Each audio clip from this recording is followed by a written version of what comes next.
Austin Peay leading 71-63. Took the timeout because they were having trouble getting the ball in. Now they have the ball. The Indians are in a full court zone press. They get the ball to Ware, and Ware gets it across the timeline. The Indians have gone 5-10 without scoring. That tells a lot of the story. Ware inside, misses the shot, and Barnes gets the rebound. That's a long drop for the Indians. As down court comes Shelton. Shelton with the basketball underneath the Rolling. Rolling is open. His shot up and in.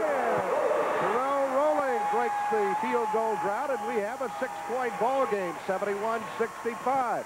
3:45 to go. Perhaps the crowd will get the Indians pumped up, although they're not doing much right now. As with the basketball is Boykin. Boykin gets the ball to Ute. Ute with the basketball against Barnes. Looking inside for Ware. Now gets the ball away to Boykin.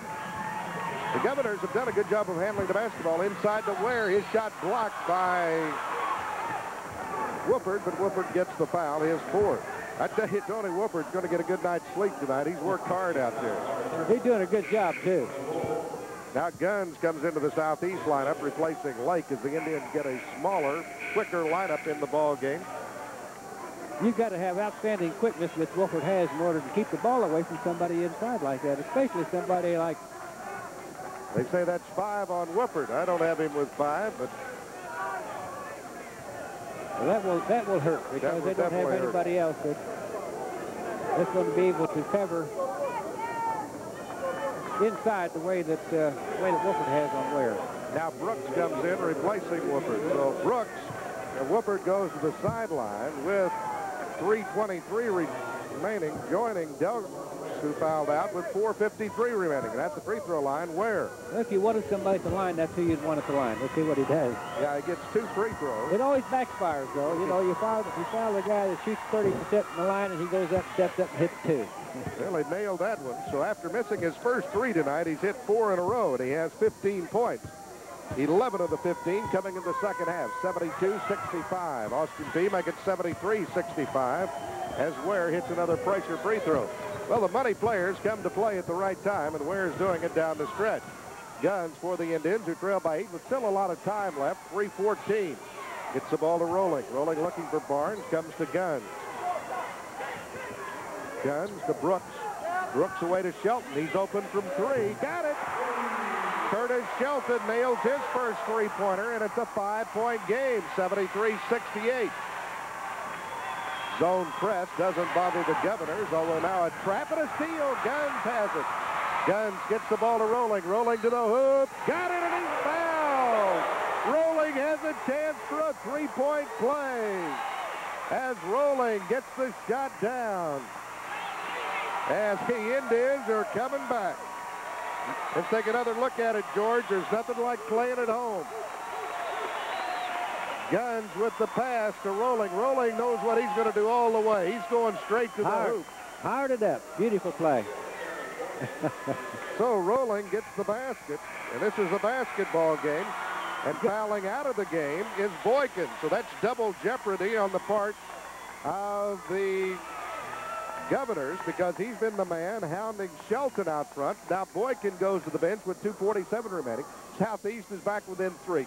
Well, with the 3-point play and the shot clock, you said a moment ago the Indians were far from out of it, but it's just been moments ago they were down by 8. Now they're down by 3. It could be only 2 if Rolling hits the free throw, George. It was only moments ago they were down by 10. 10, that's right, 71-61. But you know, it's amazing.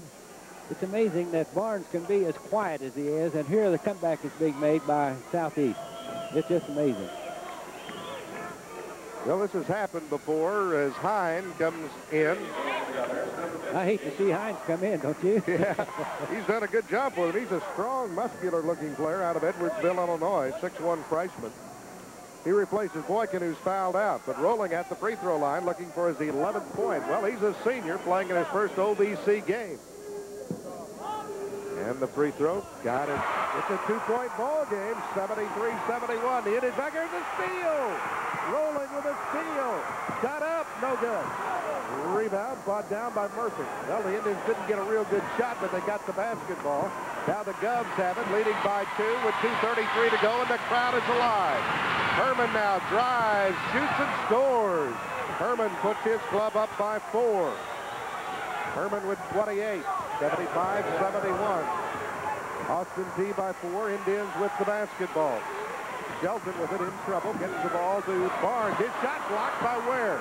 Ware may be the reason Barnes has been silent. He's guarding Barnes. I know that he's keeping the ball away from him inside. Guns gets the ball rolling, looking for Barnes. Away to Guns. Inside the Brooks ball knocked away out of bounds. It'll be Southeast basketball. 23 seconds on the shot clock. 2:01 on the game clock. 75-71 Austin Peay. Good one coming your way from the Show Me Center. Rolling. Threw it away. Ball is loose, but coming off with it is Shelton. He threw it away. 2 throwaways by the Indians, and the Governors have the basketball. Ware gets the ball to Herman. 1:50 remaining. The Governors have the ball and a 4-point lead. As Guns guards Herman out front. Herman now goes to the basket. Goes up with a shot, missed it. Rebound Ware. Big rebound by Ware. Kicks it back out front. They have a new 45 with 1:33 remaining and a 4-point lead. Hine with the basketball. He looks inside, now gets the ball to Ware. Ware backing his way in. Puts his shot out, no good, but he was fouled by Brooks. So Ware will have to make them from the free throw line as Brooks commits the foul, his first, with 1:22 remaining. Let's take another look as Dave Luce paces in front of the bench. And I'm surprised that they took the ball inside to Ware at this particular time. There's 31 seconds left on the shot clock, and I know that they want to run time off the clock now with his 4-point lead with 1:22 to go. Brooks comes out of the lineup now, and Lake comes in for the Indians as Ware goes to the free throw line. Ware's hit 5 in a row from the line after missing his first 3. Missed this one. If he misses this one, the crowd's up again, and Southeast is back in it. Right now, it's a 4-point lead by the Governors of Austin Peay. 1:22 remaining in the basketball game from the Show Me Center in Cape Girardeau. Southeast has got the box. They got the free throw down. It's a 5-point lead. The Indians need a 3 with 1:20 remaining. Guns brings it down for the Indians. Right side, gets it away to Lake. He's open from 3. The long jumper is no good. Lake got his own rebound. Goes inside, shot blocked. Rebound knocked away. And coming off with it is Austin Peay, and Ron Shoemate is beside himself. He thought the Indians were fouled. Now trapped in the backcourt, and the ball comes away to Ute, and a 10-second call, and it'll be Southeast basketball. Well, that's a gutsy call this time of the ball game. I say you. Well, with 56 seconds to go, I tell you, Shoemate was on a guy so hard for the call he thought he missed underneath. I think he thought he needed to do something. Officials wouldn't make up calls, would they? No. Rolling will play the basketball in, gets the ball into Guns. Guns for the Indians, trailing by 5, puts a shot up and he's fouled. 50 seconds remaining. Well, if you're cutting into a lead, that's where you want to do it, George, is at the free throw line because the clock is not moving. That's right. And that's the thing that Coach Luce is telling him, don't foul. Right now he's telling him, don't foul. Well, his team, he has 1 timeout remaining. If you get in trouble, each team has 1 timeout remaining. 76-71. We should put our mic on in front of him right now in the last 50 seconds. Might get us in trouble with the FCC if we're not careful. Guns puts the free throw up. Got it. So Eddie Guns gets his 4th point, and it is a 4-point ball game, 76-72. And Guns ready for his 2nd free throw. He got it. It's a 3-point ball game. Now Freshwater comes in for the Indians, replacing Guns. 76-73, 50 seconds remaining. Hey, we're talking about 1 shot. We're talking about 1 steal and 1 shot to tie this ball game up. Now Herman stepped out of bounds. Indian basketball. No doubt about that. He stepped out of bounds. It was right in front of the Indian bench, and the Indians get the basketball, trailing by 3 with 47 seconds. Let's take another look at it. Here's Herman. There he goes down the sideline, and right there, his sneaker is over the line. Indians have the basketball, trailing by 3. Shelton with it. Long jumper left side. Got it! Shelton ties the basketball game. 32 seconds remaining. Ware brings it back, and the Governors take a timeout. We'll stay right here, George. We have 28 seconds remaining. The game is tied at 76. Dave Luce has just used his final timeout. You're in the bench, the huddle there. You were assistant coach for a number of years at Southern Illinois University. Let's take them huddle by huddle. First of all, in the Austin Peay huddle, what's Dave Luce thinking? Well, he's going to get the ball if he possibly can to Ware. I mean, he wants to get the ball to Ware. But I guarantee you, if Ware gets the ball inside, he's not going to get the shot because he's going to be surrounded. He's going to take somebody outside. Well, we see Dave Luce around the bench. Now let's talk about the Southeast Missouri State bench as we see Dave Luce talking as Southeast Missouri State coach Ron Shoemate. You're setting up the defense at Coach Shoemate's huddle. What do you want the Indians to do defensively? I don't think right now that I'd definitely go to the zone. They've tried to zone a lot this second half. There's been a lot of good three-point shots made against it. And I think right now they need a good man-to-man defense to try and hold them the last 28 seconds. But if the ball doesn't go into Ware, definitely force him to pass the ball back out. Make him beat you from outside. Don't let Ware take the ball to the basket. Make the bucket and also get the foul against him. You got to surround him, get the ball back out. And in a tie ball game with time left on the clock, you also don't want to let him anybody get a bunny. You make them make it from the line if they have to, right? Absolutely, certainly.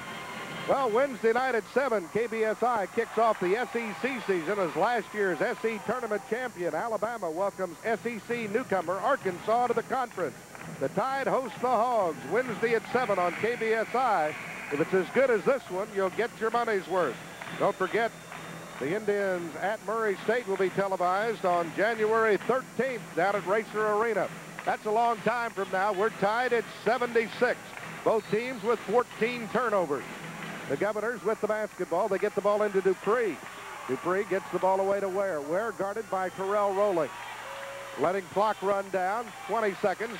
Ware just holding on. I'd let him hold it out there. I'd let him hold it. 17-16. Now Ware gets the ball to Herman. The Indians are 0-2 in overtime games this season. Herman now maneuvering. Going one-on-one. Lost the basketball. Freshwater has a steal. 4 seconds, 3 seconds. Shelton, long shot. Got it. The Indians win. A great shot by Curtis Shelton. Hey, that one goes down in the unbelievable department, George. He was under pressure from three-point range, from NBA range, and he nailed it. What a win. I tell you, he's a spark plug. That little guy can literally burn him. I mean, he had got the fans behind you. Well, I tell you, the fans are up. A great game. Southeast Missouri wins at 79-76. Shelton tied it with a three-pointer, and now we'll see those final seconds tick down. The defense did it. They got the steal, or it wouldn't have been possible. Here now, Freshwater with the ball. Look at Shelton. That's NBA range. Yeah. There it goes. He got it bound, didn't he? Yeah. He almost needed a ticket for that, but nothing but the bottom of the net. And the Indians win their OVC opener 79-76. Well, the Indians hopefully will be in the OVC for years to come. There's James Barnes celebrating. But the natives will talk about this one for a long time, George. Well, how could Southeast Missouri fans hope for a better ball game than this for the opener in the OVC, huh?